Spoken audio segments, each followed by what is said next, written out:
Welcome to the Channel Surfers. I'm John McCabe, co-host, and as always, I'm joined by my very good friend and fellow co-host, Jeff Lennon. How you doing, Jeff? Hey, John, I'm doing fantastic, man. We're getting down to the wire here at the end of the year. Yep, presents should be bought. If you're shipping, you're going to be out of luck. I think today is the last day to get them there by Christmas. So, it's happening. We are at the we are at the deadline. I think we're coming to the end of our recording year, and we have a really great guest on today. Someone we're connected with in a partnerships group, and have done some workshops with him, and I think he's probably a Sherpa to us for AI and how AI affects channel. He is an entrepreneur, and the founder and principal consultant of the Power of Partnering. So let's welcome Pat Ferdig. How you doing, Pat? I'm doing well. Good to see you guys today. You too. Awesome, You too. man. It's been a while. We had a call, 2 hours ago, 3 hours A ago? couple hours ago, and then one earlier than that. So yeah, That's we're it. trying to keep it going, keep it connected. Yeah. Awesome. So, why don't you give the audience a little bit of a background on yourself? Because you have really varied background, and I think what you're doing now is pretty amazing. We want to get more into that, but just give our audience a little bit of your background. Sure. Yeah, I've been in tech on the vendor side, the ISVs for 25 years, almost 25 years in my career. Started off, and I think it's relevant. Usually, I don't go this far back, but originally, so I studied computer engineering in school and came in as a consultant, as a professional services engineer. Originally, spent 6 years doing that. So I had a coding hat on for the early part of my career and a technical background. And I eventually got into sales engineering, and then got attached to a partnerships team. And so the latter half of my career has all been partner programs and ecosystems. Once I got over there, and I left my coding hat behind quite a ways back, and really, other than architecting some spreadsheets and things, really hadn't had to get very technical. But I think we're in a new age these days, and AI. My technical background comes back, and I enjoy. My goal is not to be a coder again, but I do want to be able to use the tools to create new and interesting things. And so, so 15 years building partner programs and ecosystems, primarily on the vendor side, e-commerce and content management platforms. A lot of tech partnerships, a lot of agency and SI partnerships. And a couple of years ago, I had an opportunity to figure out what I wanted to do with the rest of my life. And I came up with the Power of Partnering. And I've been essentially an independent consultant for the past 2 years. And really within the last 6 months, have leaned into AI as a primary focus and trying to take what I've learned as an entrepreneur, using AI to build and grow my own business, to address the people I'm trying to serve from a consulting standpoint, and helping partner professionals and partnering teams leverage AI to get better. Interesting. Yeah, and I love your newsletter that you post on LinkedIn, the partnering with AI. I mean, it's the two of us have absorbed it, and it's really, if you're trying to get ahead in this channel jungle, it's really helpful because it gives you a lot of great insight. Yeah, I appreciate that. There's a lot of places you can go to follow AI, and it's almost overwhelming these days. And it is overwhelming. I mean, it is literally overwhelming. Mail lists. I mean, it is, but I try and cover enough, and I try and focus on practical applications of AI. I'm not, my newsletter, I'm not trying to cover the latest model releases or the latest funding rounds or investments or things like that. But what are the actual applications of these tools? And again, new model comes out. Yeah, it gets better. It opens up more things we can do. But let's focus on the actual applications we can use as partnering professionals to get better at our jobs and get more done. I mean, partner managers, partner programs have been traditionally and historically underfunded from a technology standpoint, and I think that's pretty much a given. But at the availability of these new AI tools and the relatively low cost of them, you can really accelerate some things. And I think there's an opportunity to level the technology playing field in our space. No, Yeah. amen to that. I mean, you look at Chris Messina's story, for example. He was constantly in programs where they'd bring him in, they'd want results, and then the program was blown up. And Jeff and I have both been in that situation. We relate to it completely. But I think if you are in this space and you want to get better, utilize as much knowledge and technology you can, because you want to make sure your position is protected or safe, or you're able to like do it and be relevant, right? Well, I Yeah. think it's not even about protection, man. I think it's look, and Patrick, you just said it. It is you have to find a way to forge the gaps, to overcome the obstacles, right? I made a note when you talked about how you got into partners, right? How you got assigned back then, and I'm not going to date you, right? That may have been a punishment, right? Where it's like, okay, you know what? Put him with the partner program. Let's see what he does, kind of thing. And I think right now we talked about this on a couple episodes about, getting that seat at the table, right? I mean, John talks about it. If you're not tied to the CRO and what the alignment of the business is, it's probably not going to be a good company to be with from a partner perspective. Mm-hmm. And who knows what their growth is going to look like, because they're not embracing that ecosystem or even a partner management type play. Do you know what I mean? Yeah.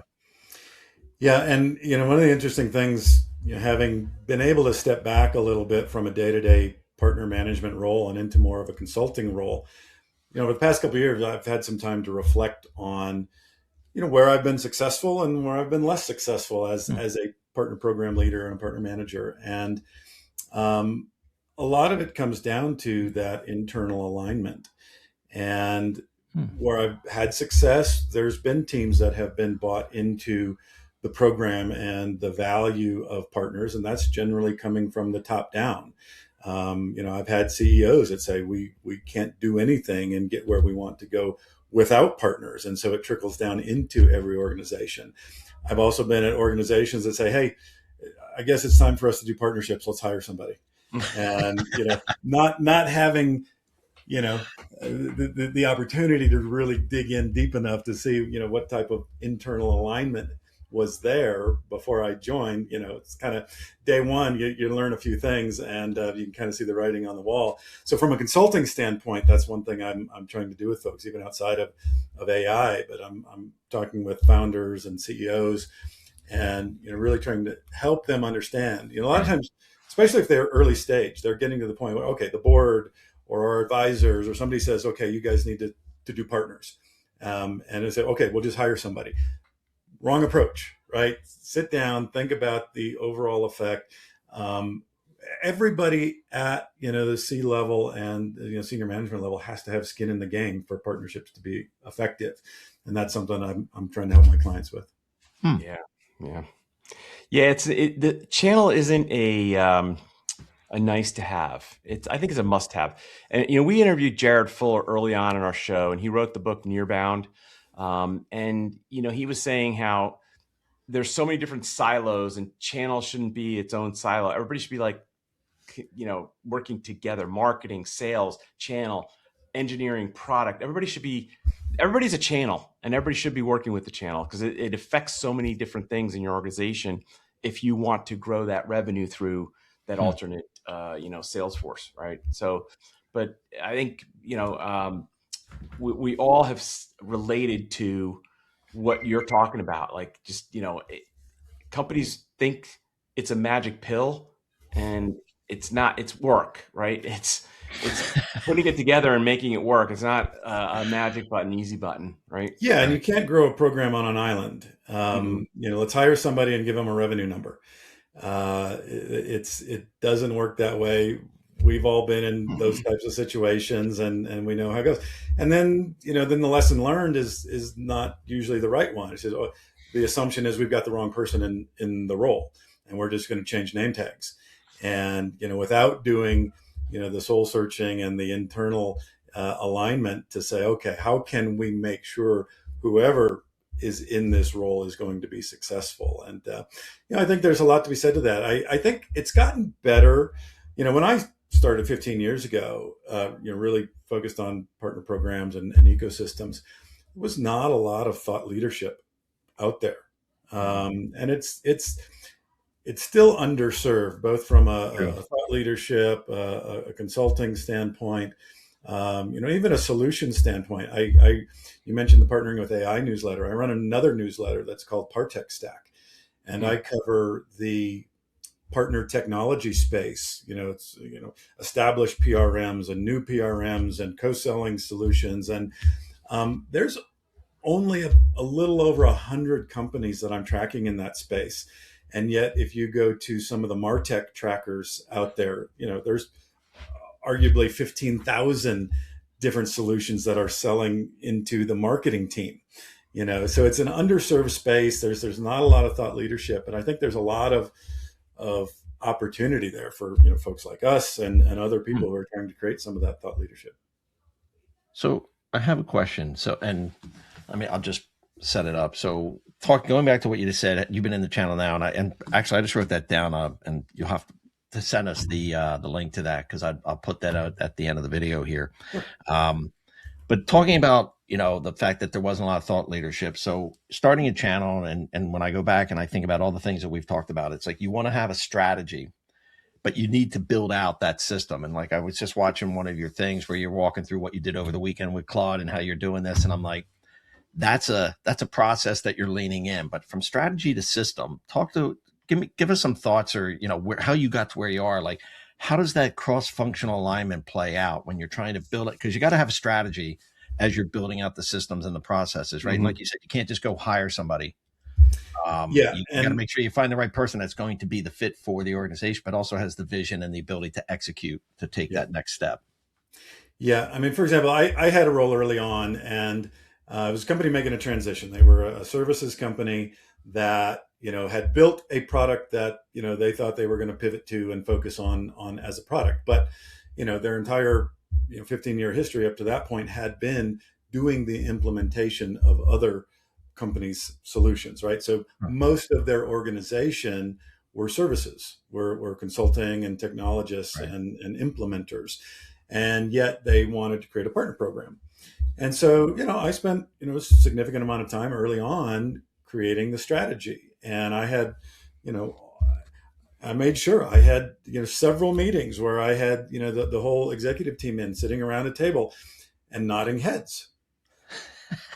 Okay, that means I have the support and the alignment. Well, no, I didn't have, the sales organization didn't have any incentive internally with the sales org to say, hey, you have an incentive to bring a partner into every deal. Right. It was, they didn't have it. A deal's a deal. We'll do whatever. But no, you need to put some. If your partner program is important, you tell me it's the most important thing you have going on right now, and we need to focus on it. If you're not willing to put your finger on the scale in certain aspects of the organization, like in sales and creating the right incentives for that sales team, then you don't have that alignment and support. Marketing. No. If you go to the marketing team, hey, come up with a campaign with a partner, and then we'll find some budget somewhere.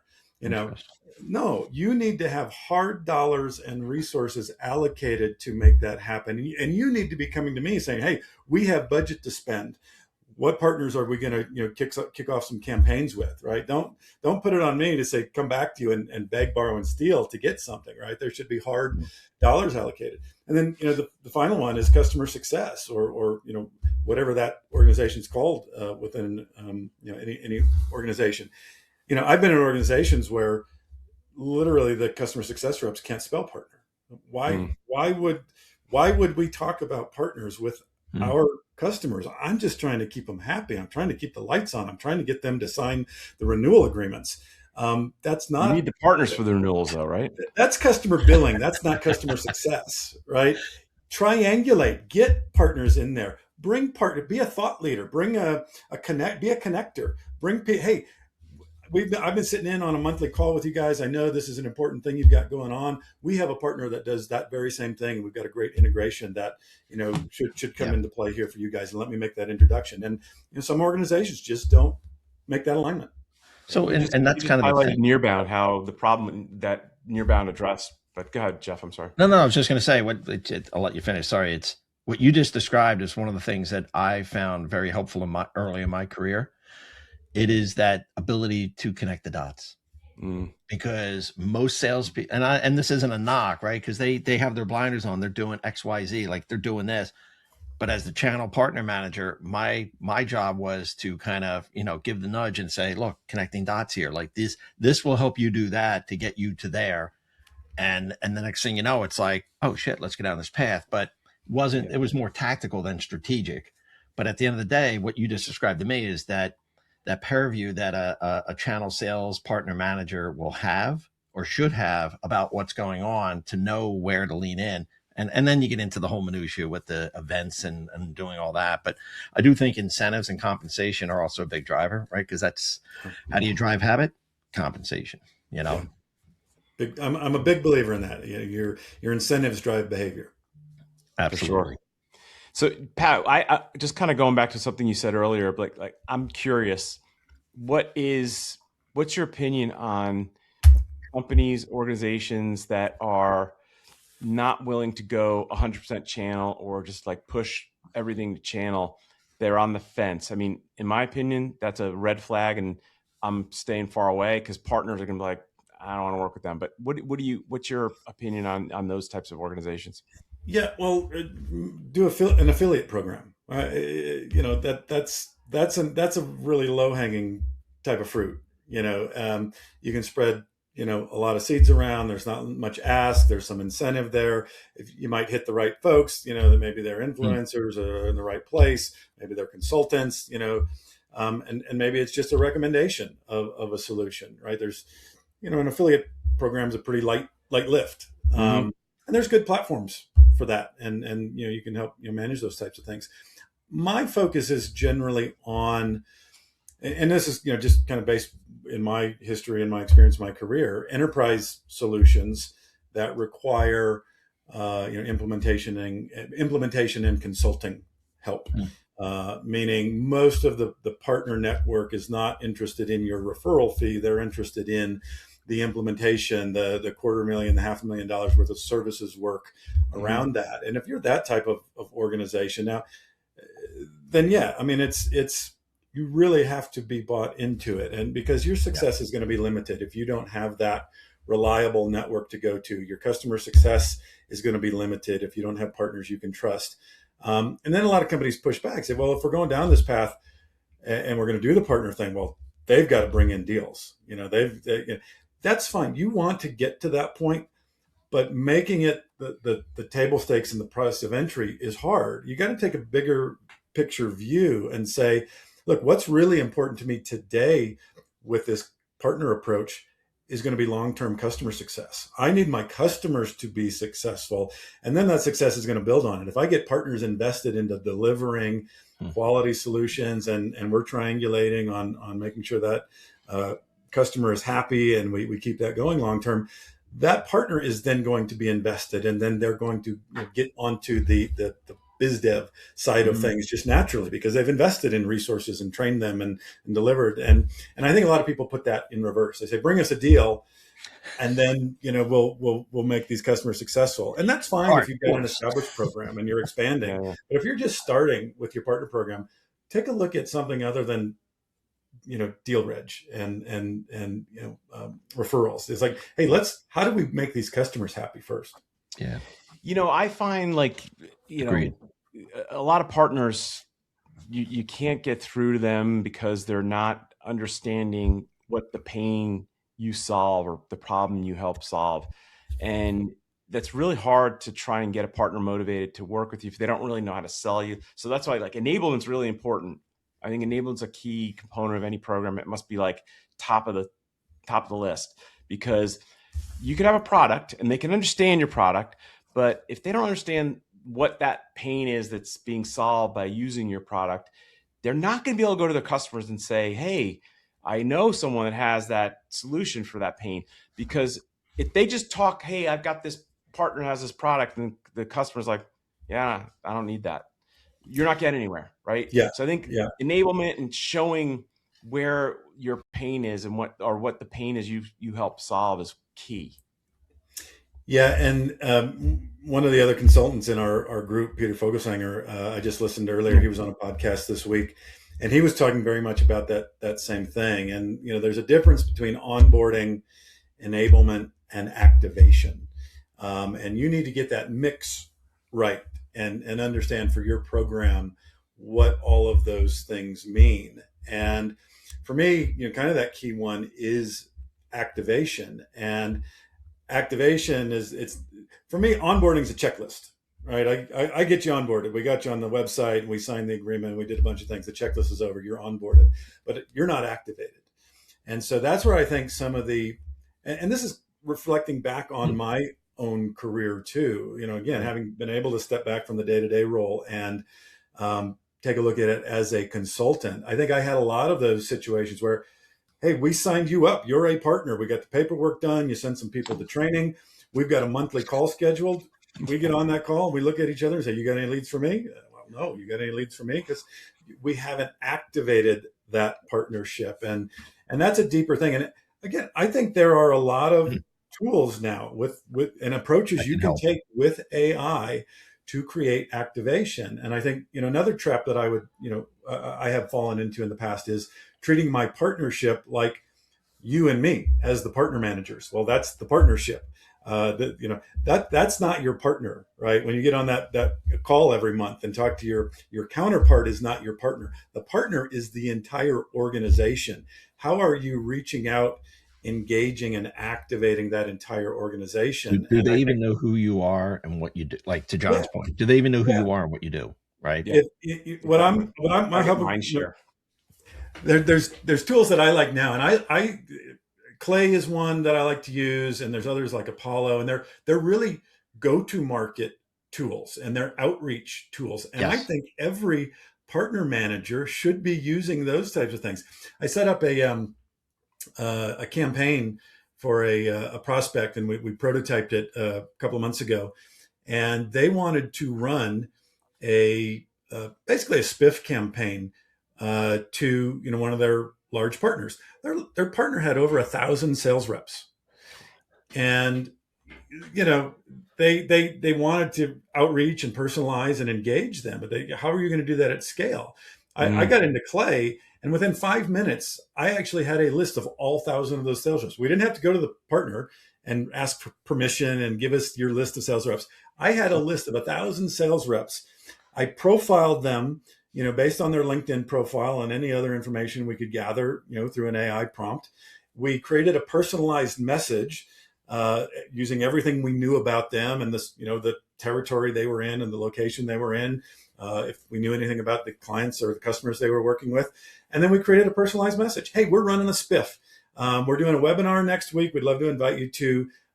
We've just closed a couple of clients that are in the space, the vertical that you focus on. Here's a couple of case study links. And we were ready to execute this campaign within minutes, just using some of these tools and some automation with it. So if I can, John, I'm sorry, I don't know if you're going to ask a question, no, but you jumped into the AI, and we also, you had that workshop last week, which I mentioned right before we started. Like, I thought that was great. It was amazing. And what I really enjoy is I'm a student, right? So I'm learning all the time, and I think it's when people think that they've already got everything, and that's one of the challenges that I see in the channel space that kind of made it stale a little bit. Is everybody thinks, well, this is how we do it, this is the process. So now that you brought out the AI in the conversation, so AI helps a lot of things. And I think a lot of people are hitting what I call the surface level, right? They're doing meeting notes, they're doing action item extraction, they're doing content transformations, they're doing it to score their partners and organize deals or whatever. And you mentioned Clay, but kind of take that, like, what are you seeing as that next level? Because I know you just did a quick video of something you did over the weekend, but what do you see as the next 2 or 3 things that and this is where it gets tough, as a channel person, where they can lean in and maybe start doing some things to improve their ability to execute and organize or do those things, but also understanding that there may be limitations within what they can do from a company perspective, because there may be, governance things that they're not allowed to or whatever. Like nobody's allowed to put business their company information in chat. So I'm just kind of curious, if we were to take the basic items, which we're all doing a lot of those things today, obviously, what do you see as that next step? And what are some of the easy things that people could lean into? Sure. So I developed this concept of AI workshops for partnership professionals, and I've run them for prospects. I've run them for different groups and cohorts, and the idea behind it is really to meet people where they are at currently, and I started doing a lot of outreach and have a lot of conversations with partnership professionals, and I just kind of had this assumption that you know, having been for the last 2 years just experimenting with everything. I mean, I'm signing up for a new tool every week, and every month I got to go back through my credit cards. Say, no, I don't use that one anymore. I got to cancel that. But I've just been doing a ton of experimenting with just about every AI tool I can get my hands on. I just assumed that's what everybody was doing. But at the end of the day, they're not. They don't have the bandwidth. They don't have the time to really focus on it and test things out. And so most people are still stuck in this single shot prompting scenario and what I call copy and paste AI. I've got a chat bot. I'm interacting with a chat bot. I might get really good at prompting, and I might develop some skills around that. Prompt engineering is great. It's still important. Everybody can get better at that. But how do you take those single prompts that you're doing and start to use them at scale? And that's what I'm trying to do with my workshop, is introduce people to the next level of tools that you might start to think about, and then do things at scale, and then really think about defining the workflows that you want to create. And that gets into, okay, I want to use these tools are going to help me do that. That's great. So there's tools like Zapier, Clay is another one that I like. A lot of the some of the other vendors are coming out with it.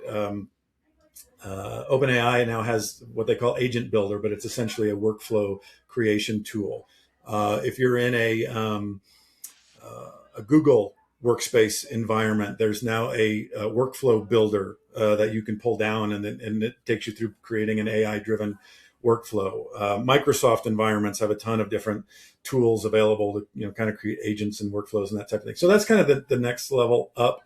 So I'm just trying to get people to think about, what's that next level of tool I need to learn and become skilled at, that I can then start to take, that single prompt that I might have created for a single partner or a single contact and run them against a database that might have hundreds or thousands of records, right? I want to profile all of my partners, or I want to assess my entire partner portfolio against my updated ideal partner profile. Right. You do that by hand, it's going to take you forever, right? You train an AI to do it. That's something that becomes a tool that you can be really effective with.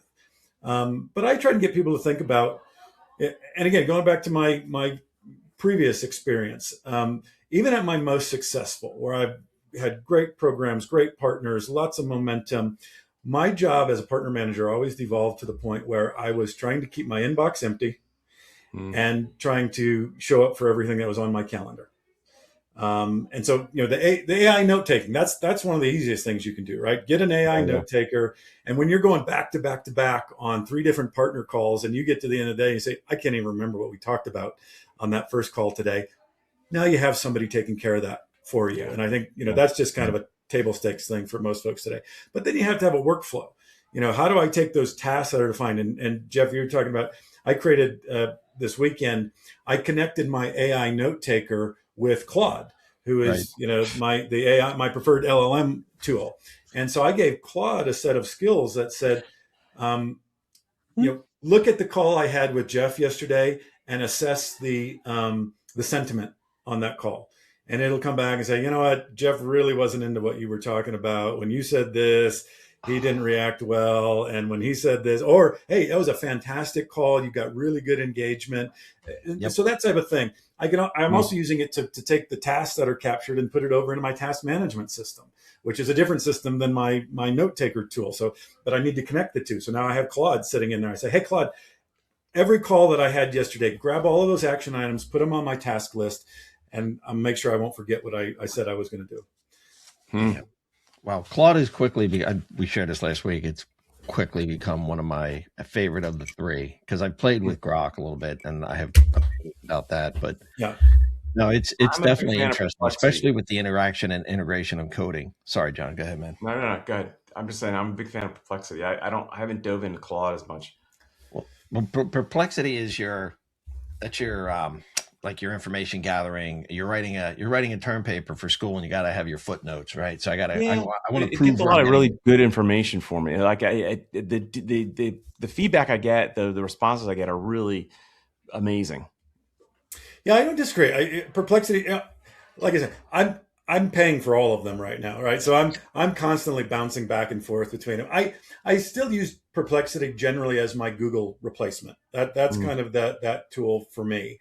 Um, I like Claude from the thing I like really about Claude is it they came up with the whole MCP concept is Yep. they make it really easy to connect to other systems. And mm. one of the things I'm working on right now that I'm going to do a bunch of demos on next year is using Claude as a middleman to connect to my HubSpot system where I've got all my partner and sales data. And I say, hey, Claude, I have a meeting coming up in 15 minutes with my partner.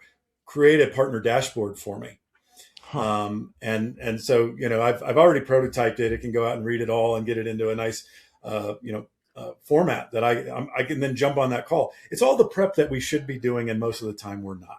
It's like Mm. yeah, no, I don't have the status on that deal. I forgot to reach out to our sales rep, but no, Claude, go do this stuff for me, and that's when it starts to get really interesting. But I Yeah, like it's Claude, and I used recommend differently. it. It's not your typical search chat, in Mm. my opinion. It'll help you get really good clarification of things like technical stuff that you're doing or doing coding stuff, but Yeah. really just anything that has. I consider it more like my analyst AI.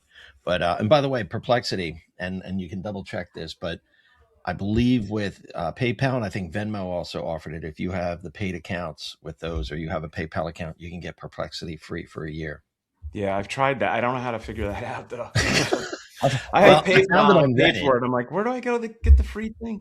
Yeah, I found it I, on I Reddit. got it for a I'll send it. year, and then uh, I got so used to using it that I ended up paying for it after. So the free trial works, right? It worked for me. I had it for a whole year, and I said, okay, that was valuable enough. I'm going to pay the $20.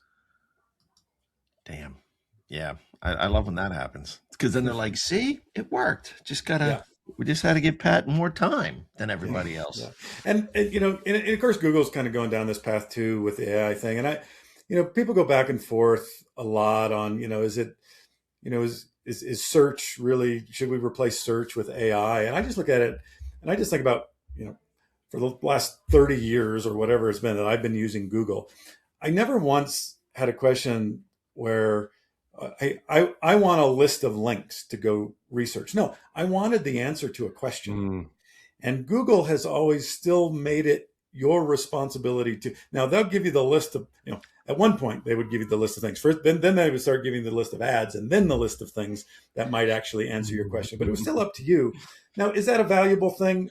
Maybe, me Maybe not. thinking through and finding the right thing. But you know what?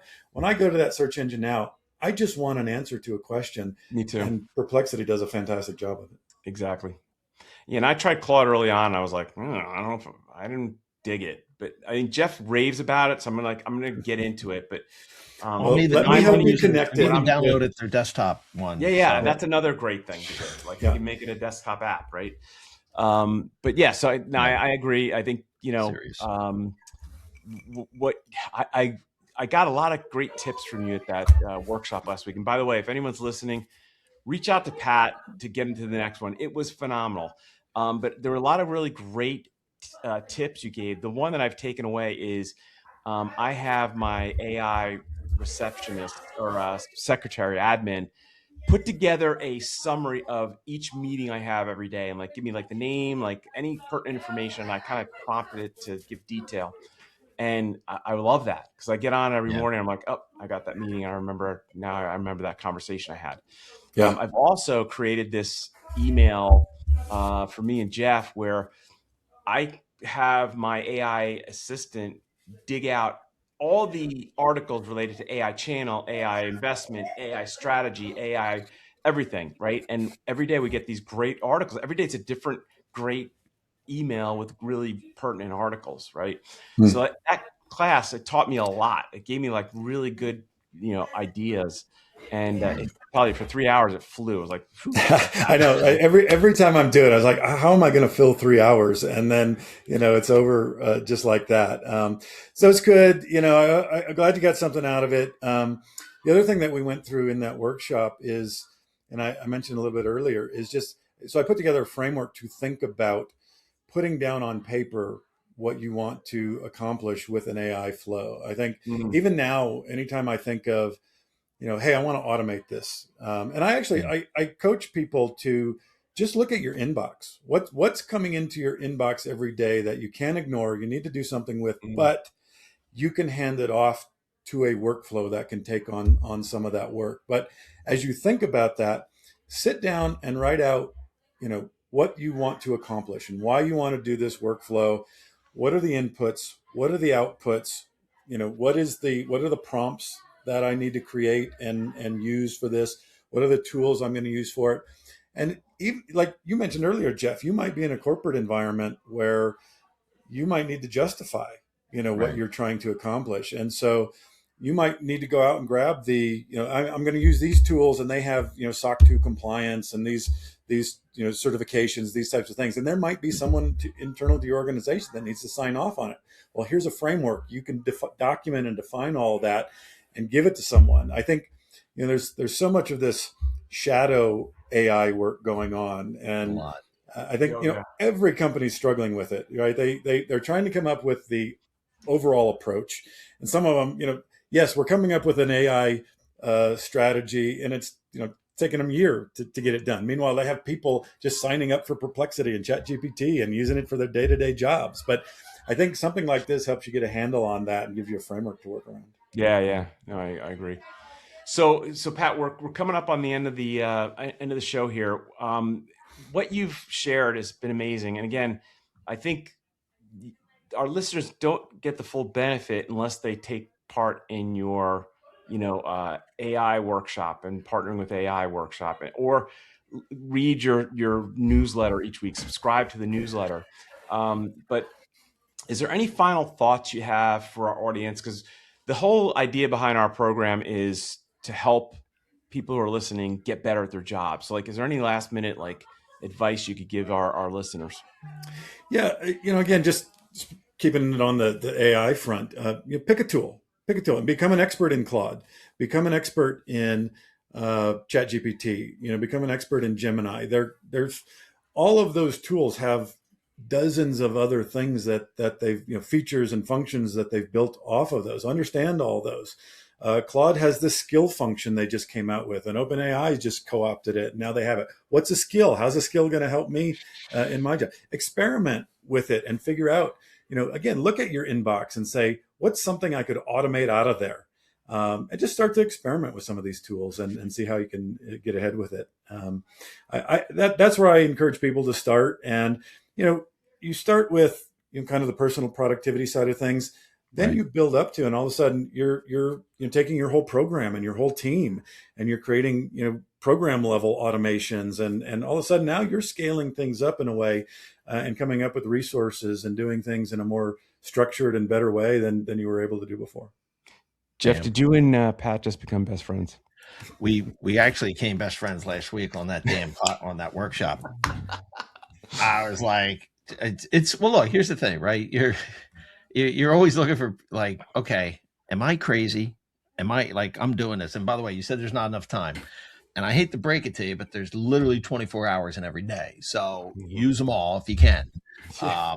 But no, seriously, I totally relate to, like, the path that you're taking. And it's funny because John asked the question, and I always like to ask the question at the end. It's like, if you could give advice to a new partner manager that's trying to get with a company that's scaling, what are the top 2 or 3 things that you would tell them to do? And obviously, I love, taking away that pick an AI tool and become good at it, but using it for the productivity piece.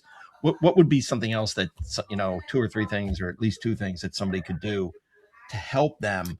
Because I do think that there's a lot more than just, write the AI. It is about Yeah. trying to engage. And Well, I'm trying to find, there was a quote that I found from you somewhere, and it was, make it easy for partners. And I'm trying to remember Yeah, where, yeah. right? I mm. mean, so that being said, this, and we can use this as kind of a closeout, but I'm just curious if there's anything advice that you could offer. to a Yeah, new and to a partner manager scaling? Sorry. there's a lot of ways into that partner manager role, and sometimes companies go down a path of, they're going to bring somebody up from a junior role or a different team and put them in charge, and oftentimes they don't, for lack of not knowing what else to do, they sign them up and give them a job and say, okay, here's your revenue number.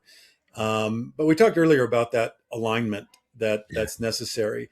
And your job as a partner manager, yes, is to get outside your four walls and create relationships and connections and find find the people that are going to help benefit you and your company and grow your business. But also work on that internal alignment and creating those internal relationships. Whether you have a really well defined, well supported, internally aligned organization, or even if you don't, you can take that on and try and do it yourself, right? Get to know the sales leaders and, try and understand what their perspective on partners is and how you can, leverage that. Find that alignment with the marketing team, even if you don't have those hard dollars committed. What gaps do they have? What are their measurables and how are they trying to measure up to those? Can you help? So think about that internal alignment, even if, your remit is just to go out and find referrals. But you're going to be a lot more successful at that if you have those internal alignment, those internal champions. Got it. That's great advice. Thank you.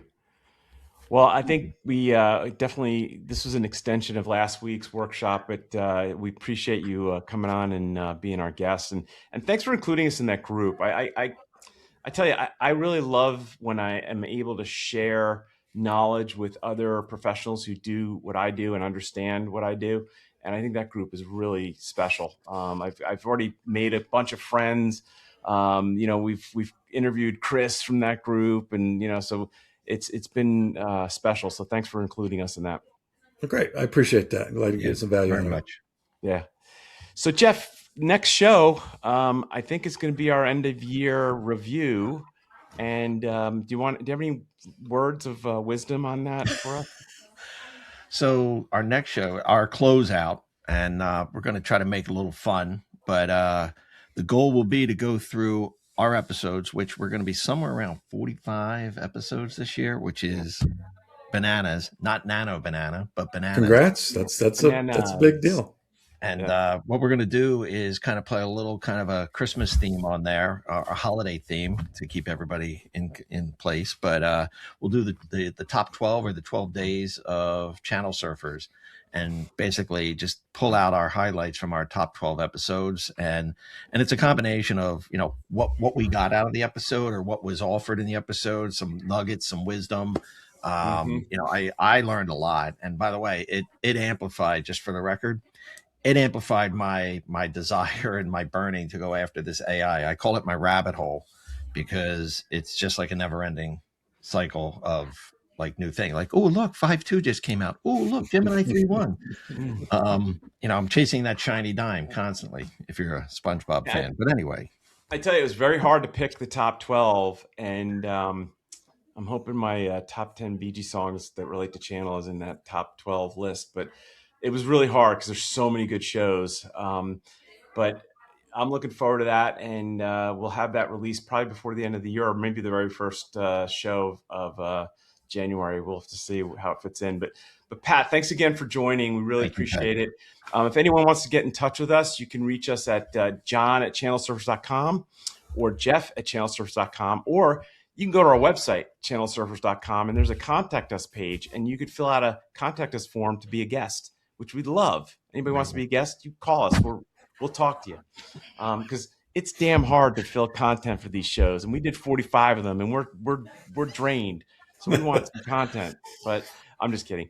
But yeah, actually, it's turned into meeting people like yourself, Patrick. And there's so many interesting stories and perspectives out there. And a lot of people think, no, mine isn't. And like I said, just listening to you talk about stuff, I mean, the story of how you got in the channel, how you're leveraging AI, like these, they're just, to me, they're just real stories, but we're trying to find that practical application so that people can go execute. And it's funny, Pat, we edit these shows and we have to post them. So I'll listen to them while I'm editing them. Jeff does the same thing. and then I go back and I listen to when it releases, and like I learned, so every time I listen, I learn a little bit more, right? So I hope everybody else gets that out of this show, and wants to be a part of this for the future. So, well, until then, Pat, have a very happy holidays, and Yes, thank we you, hope man. to see you again very soon. Thanks, guys. Same to you. All right. Thank you, Cheers, man. everybody. Take care. Cheers. Thanks, Jeff. Bye.